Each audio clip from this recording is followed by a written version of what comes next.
Undertaker. Hmm. You know what everybody's wondering about?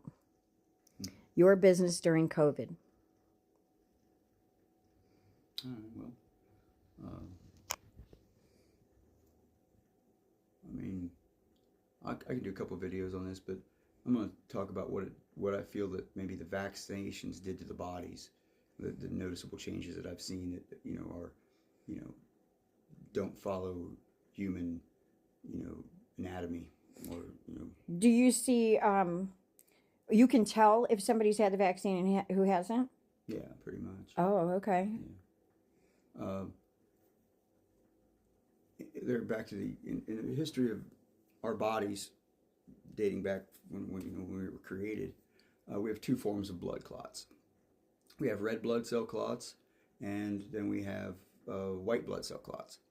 Red blood cell clots would be called Courant clots.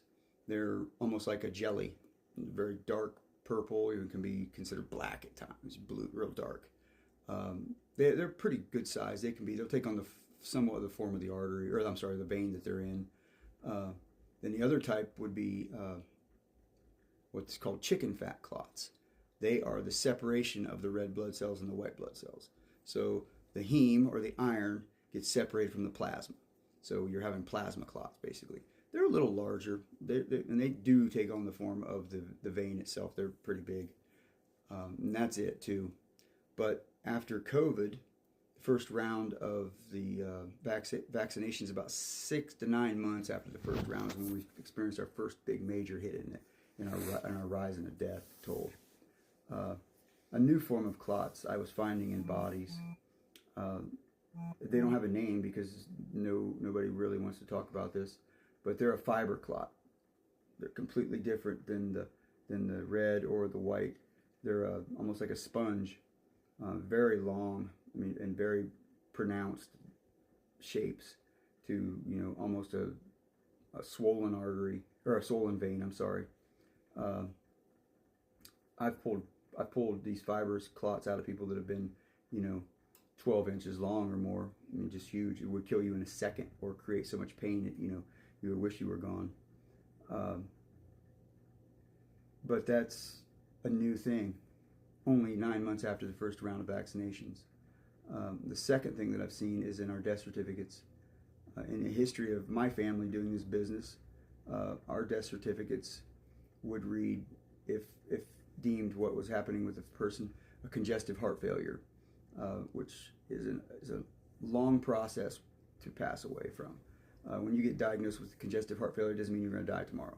It just means that your heart's stressed, it's working out harder, your lungs are having issues, synthesizing the oxygen, and it's a long period. So people can live quite a while with congestive heart failure, 10 years even, 15 years even. But now we have a new form of death on our death certificates. It's called acute congestive heart failure, which is a congestive heart failure that will be deadly in 2 weeks to a month. So, I have a kind of a concept theory as to why that happens. Again, I'm not a doctor, but I do have a degree in anatomy and chemistry. So this is going to be very crude here, but think of this flat that I'm making in my hand as our baseline immune system. When you get inoculated from that first round of your shots, you're going to spike to a pretty high level of immunity, almost a good charge of your immune system is coming up to make it spike this much. So you're going to be immune probably to more than just COVID at that point. But after about 6 months, it drops down. And in another 3 months, it actually takes a lower portion of the curve because think of a person that has used anabolic steroids in their lifetime where they are administering the hormone. Now their glands don't have to work as hard, so they quit functioning. So when you get off the steroids, you've dropped your testosterone levels bad for a while till your body can naturally heal itself and bring itself up because of lack of use. Well, that's similar as what happened in a COVID. When you drop down to this point at that 9-month period, that's when the common cold or the common flu or the common just anything's going to nail you. So it initially spikes you to a real hard back to a strong point. Somewhere between that bottom and top, your body has no idea to what to do with the excess water that's being made, or edema, and it causes pulmonary or coronary around your heart sac and your lung sacs. They fill with water. I've pulled 2 gallons of water off of a person's heart sac with my trocar that has been diagnosed with congestive heart failure.